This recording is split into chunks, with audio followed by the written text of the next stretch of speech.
So one of the things that's always surprised me about our 2012 Maserati Granturismo is how much money the dealer can charge for an oil change on one of these cars. We bought this car about 5 years ago, and the dealer quoted us a little over $600 to do an oil change on this vehicle. And I was surprised by that because it was quite easy to do. So I thought, let's do a video of myself timing me to see how long it actually takes from start to finish to do an oil change on a Granturismo. And I think that will really put it into perspective of just how much these Maserati dealers are ripping their customers off. So I have a clock over here, and you guys will see in real time just how long it takes me from start to finish to change the oil on our 2012 Granturismo. And if you'd like to learn how to change the oil on your Granturismo, I have a step-by-step video, which I'll leave a link in the description for, that walks you through on how to do an oil change on one of these cars. And I think you might be surprised just how easy it is. So let's get started.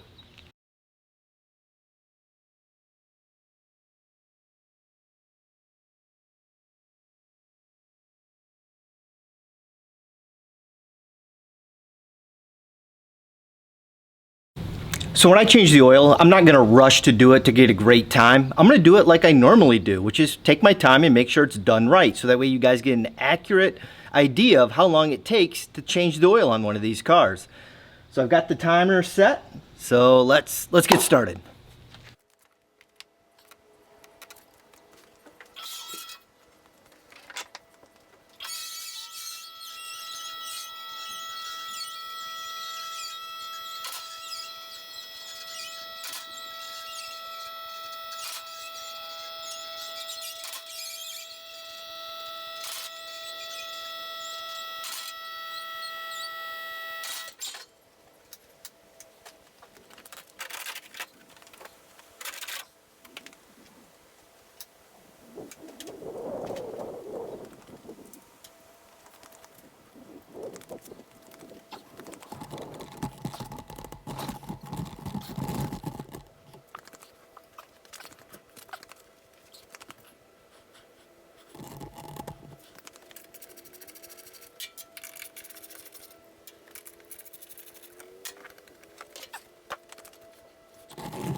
As you guys saw, it took me about 30 to 35 minutes to change the oil and filter in our 2012 Maserati Granturismo.